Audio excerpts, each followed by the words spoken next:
사랑하는 교회에 오신 여러분 한 사람 한 사람 주님의 이름으로 너무도 축복하고 환영합니다.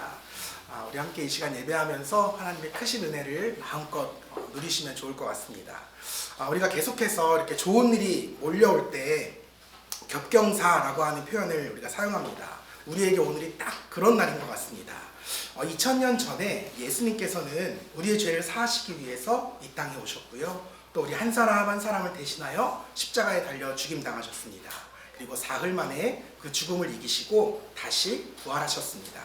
이 부활이라고 하는 것은 우리 기독교만의 아주 강력한 심벌이자 시그니처라고 말씀드릴 수 있을 것 같아요. 유발 하라리라고 하는 사람이 그의 책 사피엔스에서 인류의 역사를 약 20만 년 정도다라고 추정을 했습니다. 이 20만 년이라고 하는 시간이 결코 짧은 시간은 아닐 텐데 그동안 얼마나 많은 사람들이 이 세상을 거쳐갔을까요? 또 그 가운데 정말 인류 역사에 한 획을 그었던 그 대단한 위인들이 얼마나 많이 이 땅을 다녀갔을까요? 그러나 결과적으로 그 사람들 다 지금 어디에 있을까요? 무덤 속에 있습니다. 이 땅 속에 있습니다. 아무리 대단하고 아무리 엄청난 존재였다 할지라도 죽음을 이겨낸 존재는 이 땅 가운데 아무도 없습니다. 제가 너무도 좋아하고 절대 죽지 않을 것 같았던 그 아이언맨마저도 이 딱 한 방에 영원히 이 세상에서 사라지고 말았습니다. 오직 단 한 분, 우리 주 예수 그리스도, 우리 주님만이 죽음을 이기시고 다시 살아나셨습니다. 이것이 우리 기독교의 굉장히 위대한 정체성입니다. 우리가 믿는 예수님은 부활하신 주님이십니다. 그런데 성경이요, 여기서 끝내고 있지 않습니다. 이 놀라운 사실을 여기서 그치고 있지 않습니다. 더 놀라운 사실 한 가지를 우리에게 전해주고 있는데 그것은 바로 이 예수님의 부활이 그저 예수님 한 분만의 부활로 끝나는 것이 아니라는 겁니다. 요한복음 3장 16절을 보면 하나님이 세상을 이처럼 사랑하사 독생자를 주셨으니 이는 그를 믿는 자마다 멸망하지 않고 영생을 얻게 하려 하심이라. 아멘. 예수님께서는 이 엄청난 부활의 영광을 자신 홀로 받으신 것이 아니라 자신을 믿고 따르는 모든 사람들에게 값없이 동참하게 하셨습니다. 그를 믿는 자는 그와 함께 영원히 사는 존재로 거듭나게 되었습니다. 여러분, 나의 능력이 아닙니다. 나의 공로도 아닙니다. 오직 예수님의 은혜입니다. 그분으로 인해서 내가 영원히 살 수 있게 되었습니다. 그래서 우리 기독교는 은혜의 종교입니다. 그리고 바로 오늘 이곳에 부활하신 우리 주 예수 그리스도의 그 크신 은혜로 말미암아 우리 사랑하는 교회가 처음 예배를 드리게 되었습니다. 이곳에 우리 교회가 세워지게 되었습니다. 그래서 우리는 오늘 주님의 부활하심을 기뻐하면서 또한 하나님께 드려질 우리의 첫 예배를 기뻐하면서 그렇게 축제의 예배를 드릴 것입니다. 그러니 여러분 얼굴 좀 펴시면 좋겠습니다. 언제 할까 고민했는데 지금 하면 좋을 것 같아요. 우리 옆 사람이랑 한 번만 인사할까요? 아름다운 날이에요. 우리 한번 인사합시다. 네, 정말 잘 오셨습니다. 한 번만 더 인사할게요. 네, 이 기쁘고 행복한 날 하나님께서 과연 우리에게 어떤 말씀을 주실지 기대되시죠? 네. 기대되시죠? 네. 우리가 하나님 말씀을 함께 좀 받으면 좋을 것 같아요. 여러분 들고 계신 주보에 기록되어 있는데요. 우리 괜찮으시면 사이좋게 한 절씩 읽으면 좋을 것 같아요. 3절 말씀이니까 저 한 절, 여러분 한 절, 마지막 한 절은 함께 읽겠습니다. 그들이 조밥 먹은 후에 예수께서 시몬 베드로에게 이르시되 요한의 아들 시몬아 내가 이 사람들보다 나를 더 사랑하느냐 하시니 이르되 주님 그러하나이다. 내가 주님을 사랑하는 줄 주님께서 아시나이다. 이르시되 내 어린 양을 먹이라 하시고 또 두 번째 이르시되 요한의 아들 시몬아 내가 나를 사랑하느냐 하시니 이르되 주님 그러하나이다. 내가 주님을 사랑하는 줄 주님께서 아시나이다. 이르시되 내 양을 치라 하시고. 같이 읽겠습니다. 세 번째 이르시되 요한의 아들 시몬아 내가 나를 사랑하느냐 하시니 주께서 세 번째 내가 나를 사랑하느냐 하시므로 베드로가 근심하여 이르되 주님 모든 것을 아시오매 내가 주님을 사랑하는 줄을 주님께서 아시나이다. 예수께서 이르시되 내 양을 먹이라. 아멘. 우리가 함께 읽은 이 말씀은 사실은 우리가 너무나 잘 알고 있는 말씀이죠. 부활하신 예수님께서 자신을 배신했던 베드로에게 찾아오십니다. 그리고 그를 다시 부르시고 다시금 사명의 자리로 그렇게 복귀시키시는, 회복시키시는 너무나 유명한 장면입니다. 저는 바로 이 장면이요 성경 안에서 굉장히 중요한 의미를 담고 있다고 생각합니다. 굉장히 중요한 대목이라고 생각해요. 굳이 표현하자면 제2의 서막 혹은 시즌2 이런 말로 표현할 수 있을 것 같아요. 그 이유는 바로 이 장면에서 이제껏 예수님께서 이 땅 가운데 행해오시던 그 위대한 모든 사역들을 바야흐로 자신의 제자인 베드로에게 위임하시는 그런 장면이 이 장면이기 때문에 그렇습니다. 베드로야, 이제껏 내가 이 땅 가운데서 행하던 나의 그 위대한 사역들, 그 모든 일들을 이제는 너에게 맡기려고 한다. 내가 이 땅 가운데서 돌봐오던 나의 그 소중한 양들, 그 양들을 이제 너에게 맡기려고 한다. 부디 내 뒤를 잘 부탁한다. 굉장히 장엄하고요, 뭉클한 순간이지 않을 수가 없어요. 그런데 이 장면을 우리가 그저 성경 이야기로만 보는 것이 아니라 조금만 더 신학적인 관점으로 살펴보게 되면 이 이야기의 어감이 조금은 달라지게 되실 겁니다. 우리가 이 글자 그대로만 보면 지금 예수님께서 베드로에게 자신의 사역을 위임하고 계세요. 그런데요, 사실상 이 본문 속에 나오는 베드로라고 하는 사람은 그저 베드로 한 사람만을 뜻하는 것이 아니라 도리어 이 땅 가운데 세워질 모든 교회들, 곧 예수님을 구주로 고백하는 모든 성도들의 대표격으로 대명사로서 등장하는 인물이기 때문에 그렇습니다. 우리가 마태복음 16장을 보게 되면 가이사랴 빌립보라고 하는 곳에서 예수님께서 제자들을 향하여 물으시죠. 너희는 나를 누구라 하느냐? 그러자 베드로가 딱 등장해서 굉장히 멋진 말을 합니다. 주는 그리스도시요 살아계신 하나님의 아들이십니다. 그러자 예수님께서요, 베드로를 향해서 엄지척을 탁 날리시는 거예요. 그러면서 말씀하세요. 또 내가 내게 이르노니 너는 베드로라. 내가 이 반석 위에 내 교회를 세우리니 음부의 권세가 이기지 못하리라. 아멘. 예수님께서 베드로 위에, 그러니까 엄밀히 말하자면 베드로의 그 신앙 고백 위에 자신의 교회를 세우시겠다는 겁니다. 이것이 무슨 말이냐? 예수님을 나의 구주로, 살아계신 하나님의 아들로서 고백하는 이 땅의 모든 사람들을 이 땅 가운데 교회로 세우시겠다는 거예요. 곧 성도 한 사람 한 사람을 교회로 세우시겠다는 겁니다.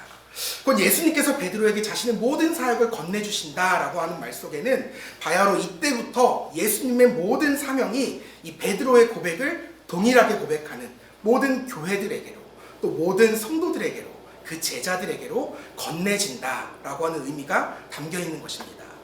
우리가 이렇게 보자면 이 말씀을 읽는 우리들의 마음가짐, 우리들의 태도가 조금은 변할 수밖에 없습니다. 여태까지는 이 이야기가 그저 예수님과 베드로 둘만의 이야기였어요.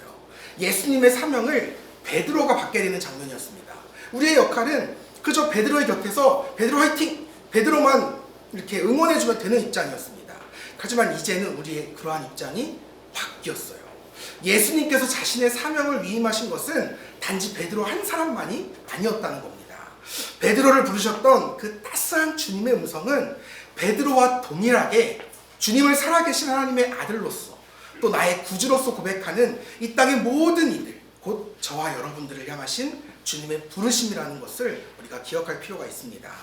여러분, 이제 왜 이 장면이 제2의 서막 시즌2 이렇게 제가 불렀는지 이해가 가시죠? 가야 되는데 다시 처음으로 돌아가야 되나?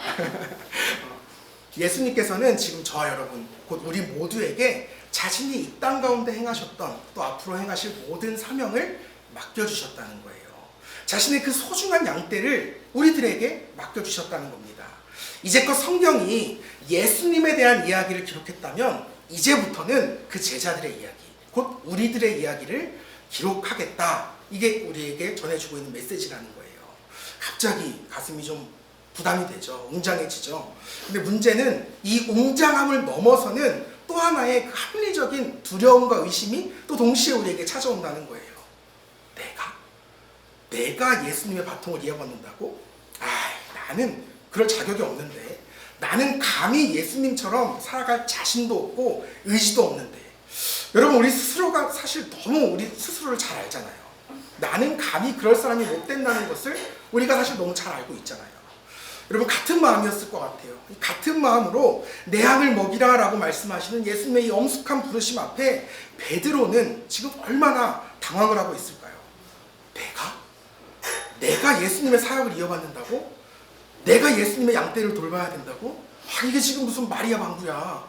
나는 지금 불과 3일 전까지 예수님을 부인하고 고향까지 도망온 배은망덕한 제자인데, 배신자인데, 야 지금 예수님 한번 잠깐 죽었다 다시 살아나시더니 살짝 어떻게 되신 거 아니야? 예수님 정신 차리세요. 저라고요. 저 베드로라고. 베드로. 지금 이게 베드로의 솔직한 마음이지 않았을까요? 사실 우리가 봐도 그렇잖아요. 아무리 사람이 없어도 베드로는 아니잖아요. 아무리 없어도 베드로는 아니잖아요. 도대체 예수님께서는 어떤 마음으로 또 어떤 생각으로 하필 베드로에게 이 위대한 사명을 맡기셨던 것일까요? 우리가 이 이유를 알기 위해서는 오늘 본문 말씀을 조금 더 우리가 자세히 들여다볼 필요가 있어요. 여러분 나눠드린 주보를 보시게 되면 제가 좀 붉게 표시한 부분들이 있거든요. 이 부분들만 한 번 더 읽으면 좋을 것 같아요. 좀 같이 읽어볼게요. 시작. 요한의 아들 시몬아, 내가 이 사람들보다 나를 더 사랑하느냐? 내 없는 양을 먹으라. 요한의 아들 시몬아, 내가 나를 사랑하느냐? 내 양을 치라. 요한의 아들 시몬아, 내가 나를 사랑하느냐? 내 양을 먹이라. 네. 지금 성경을 보니까요, 말씀을 보니까 예수님께서 베드로에게 자신의 모든 권세와 사명을 이렇게 위임하시기 전에 딱 한 가지를 확인하고 계세요. 그게 무엇이냐? 내가 나를 사랑하느냐? 사랑. 예수님께서는 베드로에게 사랑 딱 하나만을 지금 확인하고 있습니다. 예수님을 사랑하는 마음, 사실 그 마음 하나만 있으면 충분하다는 것입니다. 아니 어쩌면 도리어 오직 예수님을 사랑하는 그 고백, 그 마음만이 그분의 양떼를 돌보는 유일한 조건이고 유일한 자격이 된다는 것입니다. 근데 저는 이 말씀을 계속해서 묵상하면서 한 가지 궁금증이 들더라고요.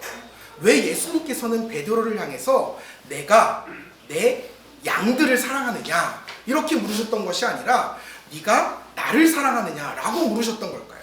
사실 양떼를 돌보려면 그 양떼를 사랑해야 하잖아요. 물론 예수님도 사랑해야 하지만 엄밀히 말하자면 이제 그분은 가실 뿐이고 나와 함께할 사람들은 이 양들이니까 이 양들을 더 사랑하느냐라고 물으셔야 하는데 예수님께서는 양들에 대한 안부를 물으신 것이 아니라 도리어 네가 나를 사랑하느냐라고 물으셨다는 거예요. 왜 그렇게 물으셨을까요? 결론부터 미리 말씀을 드리자면 베드로에게는 또 우리들에게는 감히 예수님처럼 그분의 양들을 목양하고 목양할 수 있는 그 어떤 능력도 의지도 없는 존재이기 때문이라는 거예요. 우리의 그 이기적인 사랑, 우리의 그 연약한 사랑으로는 감히 그분의 양들을 돌볼 수가 없기 때문에 그렇습니다. 이러한 사실을 우리도 너무도 잘 알고 있지만 사실 우리보다 예수님이 더 잘 알고 계셨어요.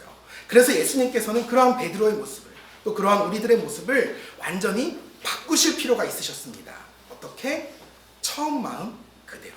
처음 마음 그대로. 정말이지 예수님과요 이 사랑에 빠져서 어쩔 줄 몰라 하면서 주님을 위해서라면 나의 모든 것을 다 바치겠습니다 이렇게 결단하던 바로 그때의 그 첫사랑으로 예수님께서 내가 너희의 발을 씻겨주지 않으면 너희가 나와 아무런 상관이 없는 사람이다 라고 말씀하셨을 때 이 베드로가 혼자 난리법석을 피잖아요. 예수님 그러면 제 발만 씻겨줄 것이 아니라 제 온몸을 좀 씻겨주세요 이렇게 난리법석을 치던 그때의 그 순수한 사랑으로 그 처음 마음으로 다시 돌리실 필요가 있으셨다는 것입니다. 이렇게 보면요 지금 베드로와 예수님이 대화를 나누고 있는 갈릴리 호수라는 장소가 참 의미심장합니다. 왜냐하면 이 부활하신 예수님께서 베드로를 찾아오신 이 갈릴리 호수가 사실은 베드로와 예수님의 첫 만남의 장소이기 때문에 그렇습니다. 바로 3년 전입니다. 당시 베드로는 거듭된 인생의 실패 앞에 무척이나 지쳐 있었어요. 명색이 어부잖아요. 명색이 어부인데 밤새 한 마리의 물고기도 잡지 못하고 그렇게 절망 속에 빠져있던 그것이 베드로의 현실이었습니다. 그런데 그런 그에게 예수님이 찾아오세요. 딱 한마디를 하십니다. 거기 말고 저기, 거기 말고 저기, 저기다 그물을 던지라는 겁니다. 명색이 어부잖아요. 베드로는 자기가 전문가잖아요. 예수님은 그때 목수였어요. 목수가 와서 거기 말고 저기 하면은 여러분 어떨 것 같아요? 쥐고 있네. 이게 정상적인 반응인데 베드로는 이해할 수 없었지만 이분이 주님이실 수도 있다라고 하는 기대 속에서 예수님의 말씀 앞에 다만 순종했었던 거예요. 그리고 이제껏 잡아보지 못했던 엄청난 물고기 떼를 잡게 되죠. 그 순간 베드로가요 이분이 정녕 하나님이시구나 라는 사실을 깨닫게 됩니다. 바로 이 예수님으로부터 비로소 자신의 삶의 소망을, 목표를, 비전을 발견하게 됐다는 거예요. 그리고 이제는 나와 함께 그저 물고기를 건지는 인생이 아니라 사람을 건지는 인생, 생명을 구하는 인생을 살자고 도전하시던 이 예수님의 부르심 앞에 그가 그 즉시 순종하여 예수님을 따르기 시작합니다. 다른 사람은 다 주를 버릴지언정 나는 끝까지 예수님을 믿고 따르겠습니다. 이것이 베드로의 처음 마음이었고 첫사랑의 고백이었다는 거예요. 그로부터 3년 후가 되었습니다. 지금 예수님과 베드로는 그때와 동일한 현장에 서 있습니다. 예수님을 처음 만났던 갈릴리 호수, 바로 그곳에서 베드로는 이 아무리 애를 써도 물고기 한 마리 잡히지 않는 이 현실 속에서 낙심과 절망을 거듭하며 앉아 있었어요. 더욱이 예수님을 배신했다는 그 자책감과 자괴감에 빠져서 그저 멍하니 호수만 바라보고 있었습니다. 바로 그때, 바로 그 순간에 누군가의 따스한 음성이 들리는 거예요. 거기 말고 저기, 거기 말고 저기. 우리가 잘 알고 있는 이 모나미 볼펜이 탄생하던 순간이죠. 153마리의 물고기 떼를 발견하던 바로 그 순간에 베드로는 그 즉시 예수님을 향해 뛰어가기 시작합니다. 여러분, 이 베드로가 예수님 앞에 서서 무슨 말을 할 수 있었을까요? 아마도 그분 앞에 엎드려서 그저 엉엉 울 수밖에 없지 않았을까요? 비참함, 자책감, 송구함, 또 뭉클하고 감격적인 이런 감정이 한데 어우러져서 뭐라 말로 형용 못할 그 벅찬 가슴으로 예수님 앞에 그저 울고만 있지 않았을까요? 그러한 베드로를 향해서 예수님께서 아주 편안한 목소리로 물으시는 거예요. 네가 나를 사랑하느냐? 네가 처음 나를 믿고 따랐던 그 처음 마음 그대로 네가 나를 지금도 사랑하느냐? 여러분, 그렇습니다. 네가 나를 사랑하느냐라고 물으시던 예수님의 부르심 안에는 진정으로 하나님을 만나서 이제 내 삶을 오직 주님과 함께 하겠습니다, 이렇게 결심했던 바로 그 순간, 이제는 더 이상 이 땅에 썩어 없어질 것을 위해 사는 인생이 아니라 영원히 변하지 않는 위대한 가치를 쫓아 살겠습니다, 내 인생의 방향을 완전히 바꾸겠습니다, 이렇게 결단하던 바로 그 순간, 그때의 그 처음 마음, 그 첫사랑을 회복하라고 하는 예수님의 온전한 치유의 메시지가 그 물음 안에 담겨 있다는 것입니다. 예수님의 그 따스한 부르심 앞에서 베드로는 예수님을 향한 그 첫사랑을 회복하기 시작합니다. 예수님께서는 이 베드로를 향해서 지금의 내 모습이 아니라 그때의 그 처음 마음으로, 그때의 그 모습 그대로 자신의 양떼를 돌보아 주시기를 요청하셨다는 거예요. 이것이 바로 네가 나를 사랑하느냐? 라는 질문 속에 담긴 예수님의 진심이셨던 것입니다. 베드로는 부활하신 주님을 만나서 바로 그 처음 마음을 회복하게 됩니다. 그래서 예수님의 양떼를, 그 위대한 사명을 이어받게 되었다는 것이 오늘 본문의 이야기입니다. 그리고 바로 오늘 예수님께서는 이와 동일한 물음으로 저와 여러분, 우리 사랑하는 교회를 부르고 계세요. 네가 나를 사랑하느냐? 네가 나를 사랑하느냐?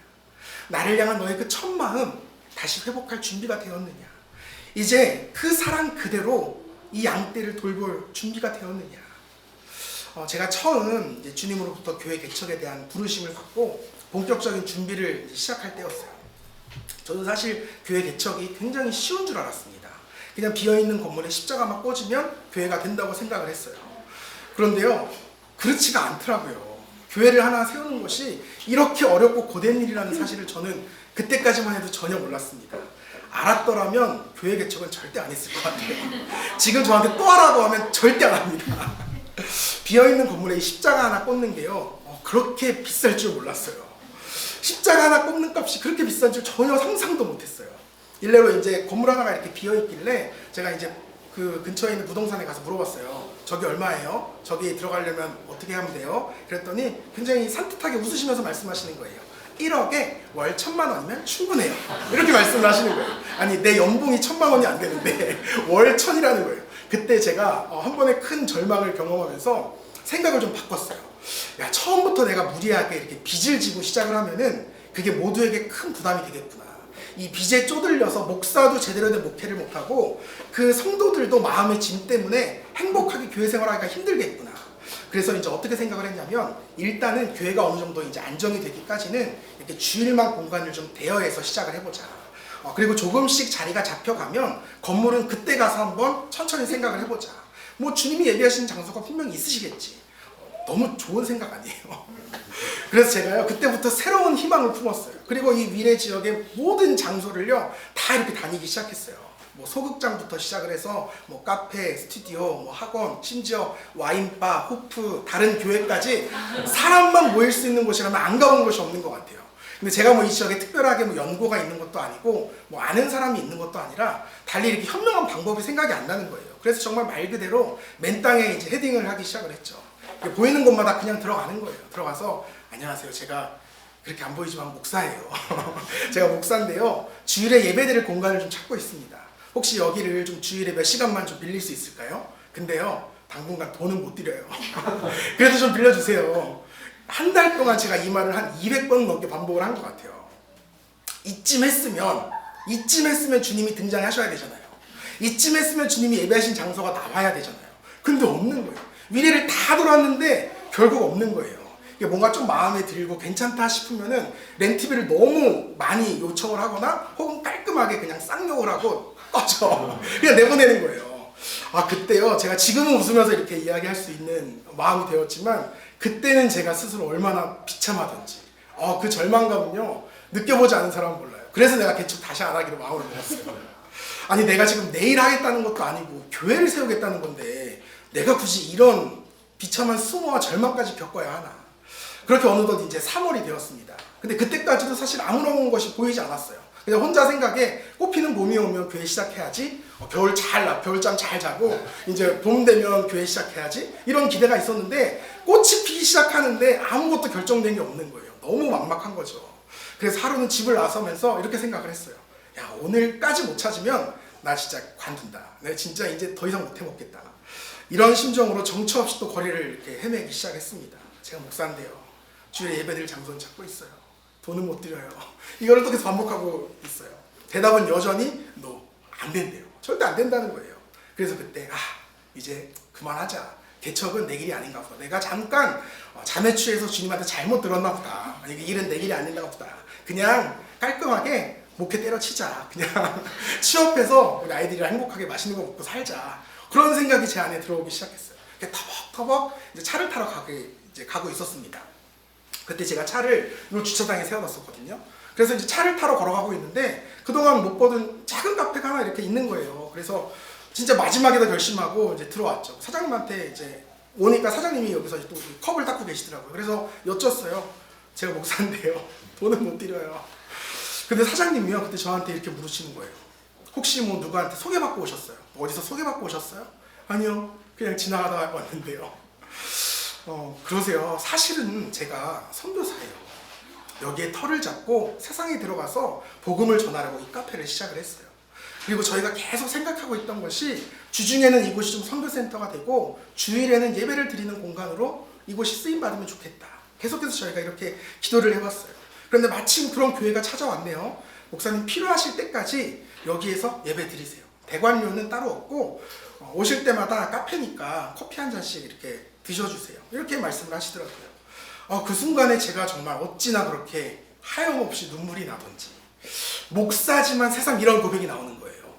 하나님이 정말 살아계시는구나. 못 믿겠는 거예요. 하나님이 살아계심을. 왜 하나님이 살아계시면 나를 이렇게까지 비참하게 만드나. 근데요 하나님이 정말 살아계시더라고요. 하나님이 정말 저보다 먼저 일하고 계셨더라고요. 이 교회가 정말 주님의 교회가 맞구나 라는 확신이 저에게 드는 거예요. 그러면서 이 선교사님께서 굉장히 좀 말씀이 많으신 분이신데 TMI로 저한테 이런 말씀까지 하시는 거예요. 이 위례 지역이 원래는 이제 군부대 지역이었대요. 그래서 유독 근데 이 큰 부대에 교회가 없었답니다. 그래서 이제 믿는 병사들끼리, 믿는 사람들끼리 이 종합관의 한 조그만 사무실에 모여서 매 주일 예배를 드렸대요. 그리고 그들끼리 서로 늘 이런 말을 했답니다. 우리가 이렇게 모여서 예배하다 보면 분명히 하나님께서 이곳에 교회를 세워주실 거야. 그리고 우리가 아직 교회가 없어서 이렇게 교회로 데려오는 전도는 하지 못하지만 대신 우리가 각자의 부대로 돌아가서 각자의 처소로 돌아가서 그곳에 교회를 세우자. 각자의 삶 속에서 각자의 삶의 자리를 하나님의 나라로 만들어 나가자. 함께 모여서 예배로 교회를 세우고 각자 흩어져서 삶에서 하나님 나라를 세우자. 이것이 20년 전 그곳의 그 군부대의 슬로건이었다는 거예요. 그리고 여러분 놀랍게도요. 우리가 지금 모여있는 이 카페 자리가 바로 그때의 그 종합관의 조그마한 사무실, 그 예배의 처소였다는 겁니다. 그러니까 위례가 이제 개발되기 시작하면서 이곳이 처음에는 술집이 되었대요. 그렇게 오랜 시간을 술집으로 있었는데 코로나를 겪으면서 이 공간이 매물로 나왔대요.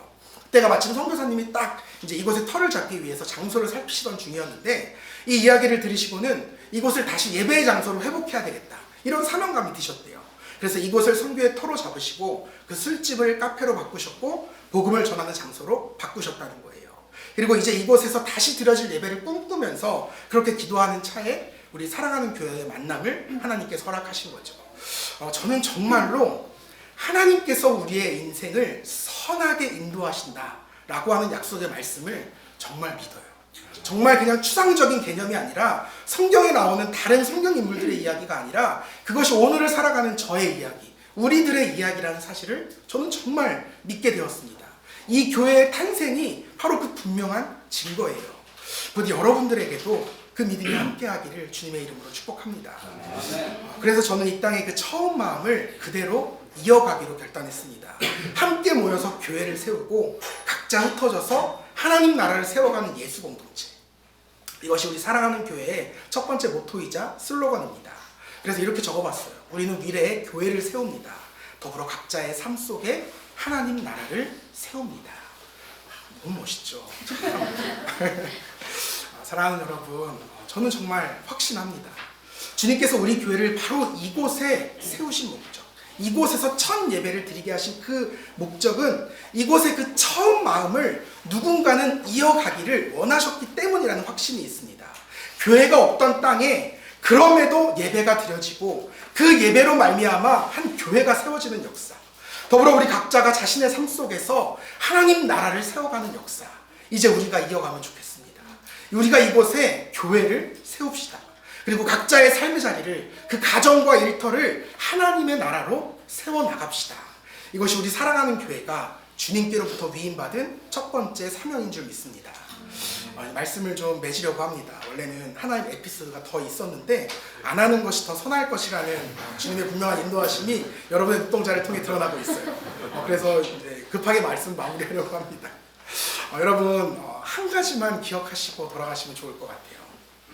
예수님께서는 오늘 우리들을 향해서 한 가지를 도전하고 계십니다.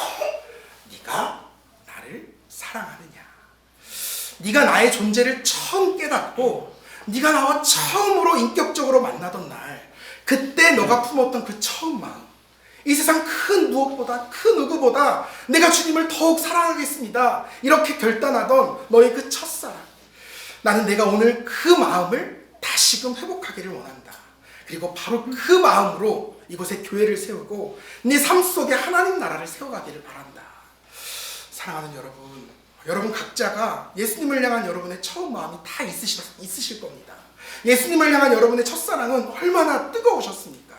이제 우리가 오늘을 기점으로 그 마음을 다시 회복하면 좋겠습니다. 다시금 예수님의 부르심 앞에 믿음으로 반응하면 좋을 것 같아요. 저는 그 부르심 앞에 순종하고자 오늘 여러분과 함께 이 교회를 세웠습니다. 오늘 세워진 우리 교회는 그 이름이 사랑하는 교회입니다. 하나님이 사랑하는 교회, 또 내가 사랑하는 교회, 그리고 우리가 서로 사랑하는 교회, 이것이 우리가 속한 주님의 이 몸된 교회, 사랑하는 교회의 정체성이고 처음 마음입니다. 하나님께서는 우리를 향해서 내가 너를 사랑한다 이렇게 말씀하고 계세요. 사랑하기 때문에 내가 너를 이 교회로 불렀다 라고 말씀하고 계십니다. 이 말씀에 대한 응답은 나도 이 교회를 사랑하는 것입니다. 우리가 서로 사랑함으로 세상 앞에 우리의 교회됨을 증명할 수 있는 것입니다. 이 교회 담임 목사로 부름받은 저부터 여러분 앞에 좀 약속드리겠습니다. 저부터 그렇게 살겠습니다. 하나님께 사랑받는 거룩한 자녀답게 살겠습니다. 이 교회를 아끼고 사랑하는 성도답게 살겠습니다. 나아가 여러분 모두를 사랑하는 담임 목사답게 살겠습니다. 결코 이 마음이 변치 않겠습니다. 처음 마음 그대로 여러분을 사랑하고 여러분을 섬기겠습니다. 새벽마다 깨어서 여러분을 위해 기도하겠습니다. 여러분의 영혼이 잘 되기를 날마다 간구하겠습니다. 그리고 제 모든 시간과 노력을 들여서 아주 좋은 말씀, 아주 맛있는 말씀을 매주마다 짓겠습니다. 그래서 이 지역 안에서, 우리 한국교회와 전 세계를 통틀어서 말씀 맛집으로 소문날 수 있도록 제가 최선을 다하겠습니다. 또한 여러분의 삶을 정말 정성껏 돌보겠습니다. 부르시면 그곳이 어디든지 가겠습니다. 여러분과 함께 삶을 나누면서 함께 울고 함께 웃겠습니다. 이것이 여러분을 향한 저의 약속이고 또 주님의 부르심 앞에 순종하는 저의 결단입니다. 사랑하는 성도 여러분, 권면합니다. 여러분도 이 시간에 하나님 앞에서 분명하게 결단해 주십시오. 하나님이 사랑하시는 이 교회, 나도 사랑하겠습니다. 그리고 이 교회를 통해서 사람을 살리고 사람을 구원하는 거룩한 사명을 온전하게 감당하겠습니다. 나의 삶의 자리에서 교회를 세워가고 하나님의 나라를 세워가는 거룩한 하나님 나라의 백성으로 살겠습니다. 이 교회의 비전인 하나님의 사랑을 끝없이 경험한 이들이 그 사랑으로 각자의 삶 속에 하나님 나라를 세워가는 예수 공동체, 이 비전을 함께 꿈꾸며 함께 걷겠습니다. 저와 여러분, 우리 사랑하는 교회 모두가 이러한 믿음의 결단으로 말미암아 하나님께 영광 올려드리는 그런 귀하고 복된 교회가 될 수 있기를 주님의 이름으로 축복합니다.